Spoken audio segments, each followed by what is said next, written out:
Start out like this. We'll start out by showing everyone that I am drinking a Yoo-hoo this morning. Yes, I am. So this is comfort drink, just so everyone knows. All right. My comfort drink is a latte. We are just going for caffeine. I didn't do my latte this morning. I usually have that too on our walk. So, all right. Good morning, everybody, and happy Thursday. Oh my God. Thank God it's Thursday. This has been the longest freaking week of my life. How about you? You know, I think I've had a better week than you, thankfully, from what I'm picking up this morning. It's been a long week. I can't just counting the days. So, all right, let's talk about how you manage being a one-person design firm. Not easy, right? And one of our Profit Insider Academy students that I spoke to yesterday is a one-woman show, and many of them are, but I spoke to her yesterday, and we talked a lot about how do you expand and manage being a one-person show. Well, you mentioned the word expand. I don't think everybody wants to expand. True. Good We point. coach a lot of designers. I'm one of them. Yes. I don't want a big firm. I don't want a huge staff and 30 projects and an agency. I'm good with being mostly a one-person design firm with a bit of outsourcing, and we will touch on that. Yes. And I just want to let everyone know that is a perfectly viable dream and business plan and way to still be profitable. You do not have to have a large team to be a success in the design industry. A one-person design firm is an absolutely great way to go if that feels most in alignment for you and how you want to run your business. Yeah, because that was one of the first questions I asked her. This was her first in one-on-one with me, starting in her group. And like, what do you see yourself? Do you see yourself? And she said, I do not want a staff. I do not want to manage people. And I'm like, okay, so now we have to create a pricing model and a structure within your business that's going to make you profitable and make you have the ability to get the level of income that you actually want as a one-person show. So there's some tricks to doing that we wanted to talk about today. And there's lots of tricks, but we're going to hit on 3 of them today. You want to hit the first one? I do, because I love this one. I do too. Utilize your reps to the max. Yes. All of those industry trade accounts you have, fabric, furniture, lighting vendors, whomever it is, you most likely have been assigned a rep. And those reps are here to help you. Do not be afraid to ask them for help. You do not have to be an expert on everything. You do not have to know every line inside, outside, upside down, and backwards. You can ask questions. For example, I have a sectional I'm ordering right now through a vendor. There was an issue with the fabric selection, which actually there wasn't. It was their mistake, but that's another story. And I was out of the office and I said, hey, rep, this is what the factory's telling me. Can you help me by pulling a couple of reselections and overnighting them to my office so I can make a decision tomorrow? Exactly. And next day, there was a FedEx package and there were other options for me. I didn't have to go browse online, wonder what they look like, drive an hour to the design center. It was, hey, rep, I need your help. You're part of my team. Can you help me here?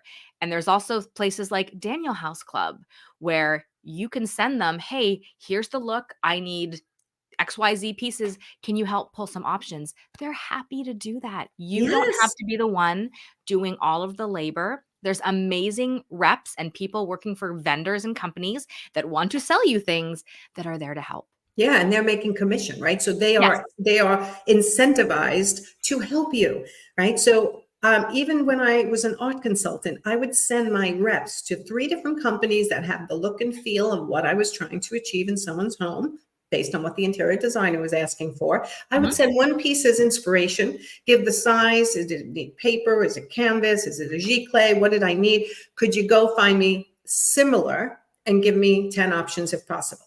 So like you said, in the next morning, I go, whoop. So it's like having a design assistant.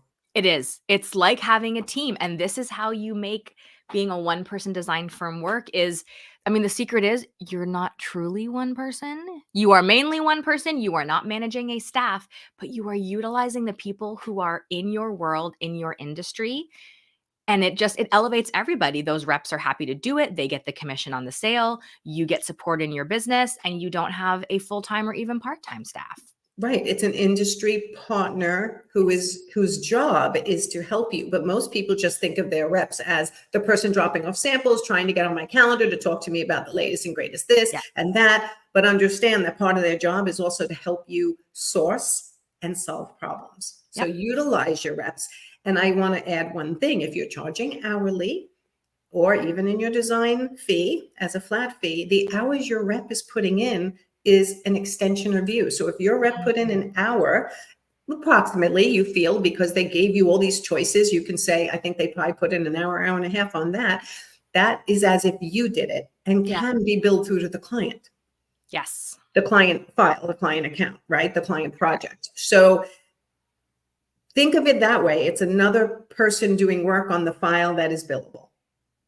Exactly. Okay. Same as your renderer and other people who may be doing things on your project, right? But that's another day's topic. Okay. Number 2 tip is join the Interior Design Society or some similar industry organization, because making friends in the industry, and it is getting to be a more open industry, everybody. It's not as closed as it used to be. Everyone used to say nobody shares information, but more and more people are sharing information, right? Especially in our Facebook group, the Interior Design Business Forum, people are always sharing information. We share a ton of information, and organizations like the IDS actually have learning opportunities, and you make friends in the industry who share little tips and tidbits from the neighborhood, from the local area, and you find more industry partners who may be willing to do more work for you in this background than the ones you're currently using.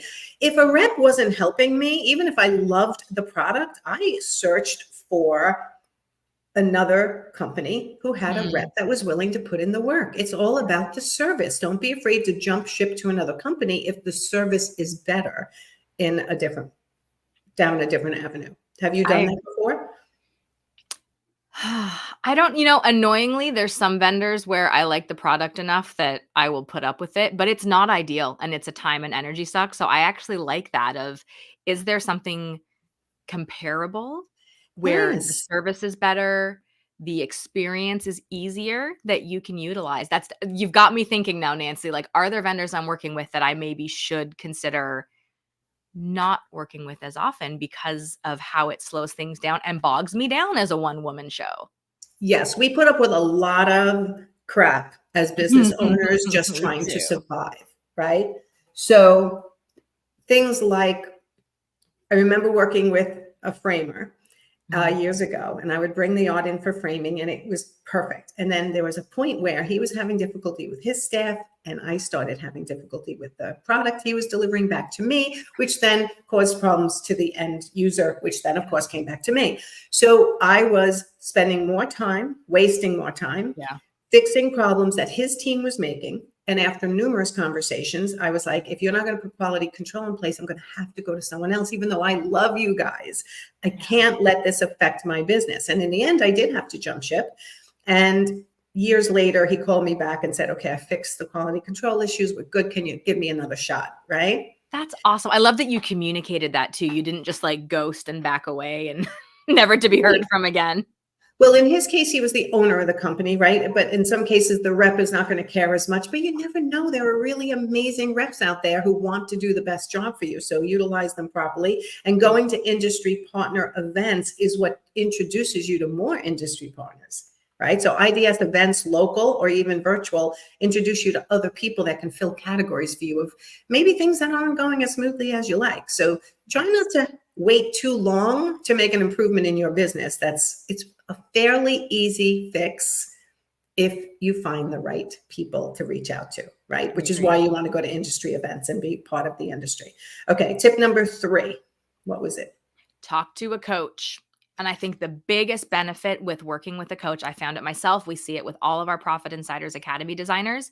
A coach is able to take you out of that minutia, the day-to-day of the business, and pull you back and give you that 1,000-foot view of what is the business as a whole? What are your next steps? Where are you going? Not just here's what I have to do today. It's on my task list and I'm working hard and just looking side to side. Yes. Yes. There's a huge benefit in having that person to help guide you and hold space to allow you to have that time to vision cast and also think through, okay, how do I want to do this? Do I want to stay as a one-person firm? If so, what does that look like from up here? What's the path ahead of me that I can't see when I'm in the weeds every day?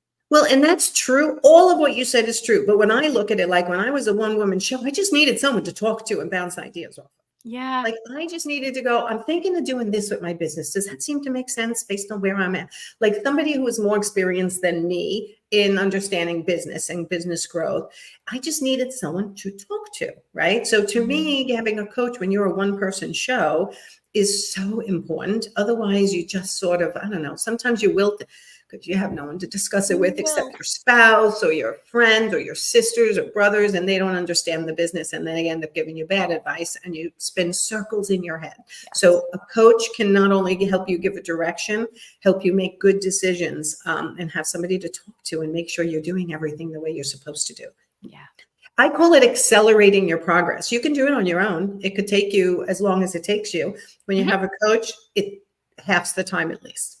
I agree. I mean, everything you teach, Nancy, you could probably dive through all of your thousands of YouTube videos and lives, and like it's all out there.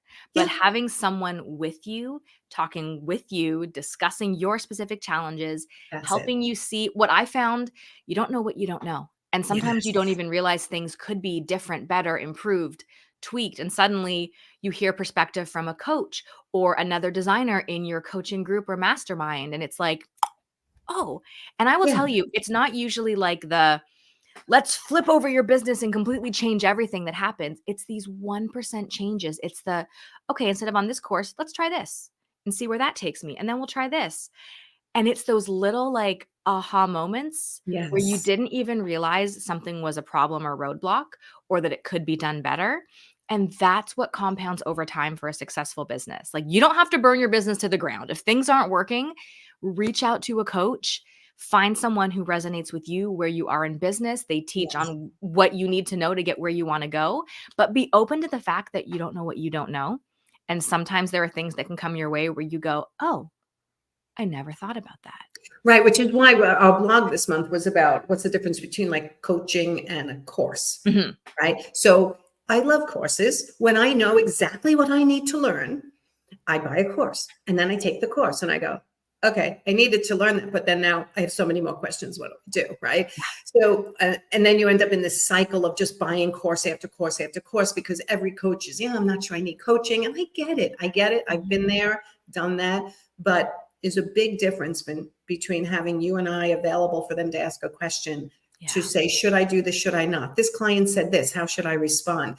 Client's pushing back. I've got a problem with an account. I need another bookkeeper. I need like all these questions that come up on a regular basis. That's why tip number 3, how do you manage being a one-person design firm? It's helpful to have somebody to talk to. It can be a coach, which is what we're recommending. It could be an accountability partner. You have both, right? You have a coach and an accountability partner. I do, These are good things. These are good things. I think even if you're not ready to invest in a coach, having an accountability partner, whether it's another business owner friend, whether it's another designer friend, to just say, hey, here's what's going on in my business, here's what I'm struggling with, and getting someone else's perspective. And this is the key, the perspective of someone who is successful and someone that you admire and want to take advice from can also be very valuable. But one of the first things I did when I knew I was ready to start my own business was hire a coach. And I've hired several over the years because as your needs change, one coach does not get you through 50 years of business. No. Do you even work 50 years? I'm not working 50 years. I'm not working 50 years. Yeah, there's great people out there who can teach to where you are, support you in your journey.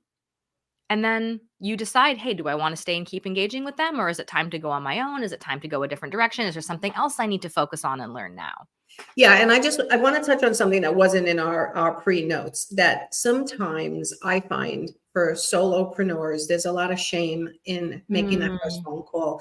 And I don't want anyone to feel ashamed. Like they're ashamed to say, I don't know my numbers. I don't know how much I made last month. I really don't even know my pricing sometimes. And sometimes people know a little bit of it, but not all of it.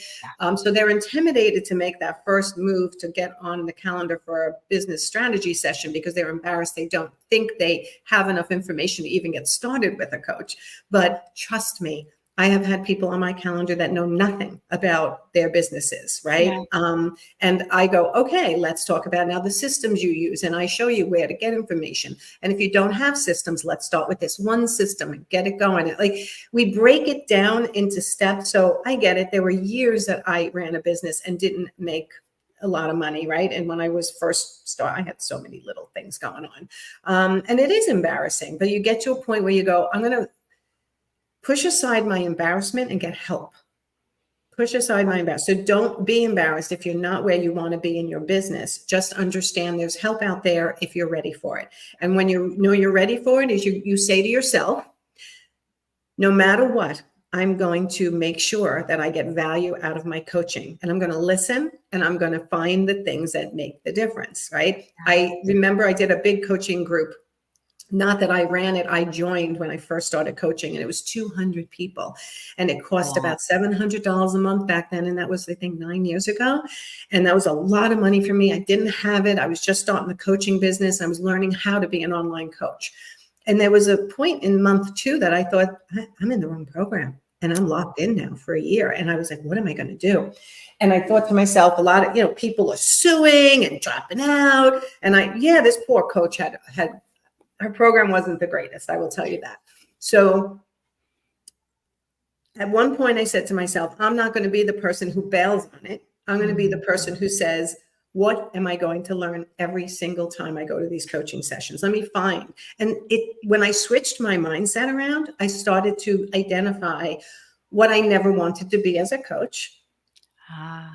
What I never want, the kind of program I never wanted. I never want a 200 people program. It's too much. People get lost. They don't get their needs met. Right. So I switched my mindset to what can I learn about the coaching itself? And then also when she taught specific systems and things, I followed and I learned.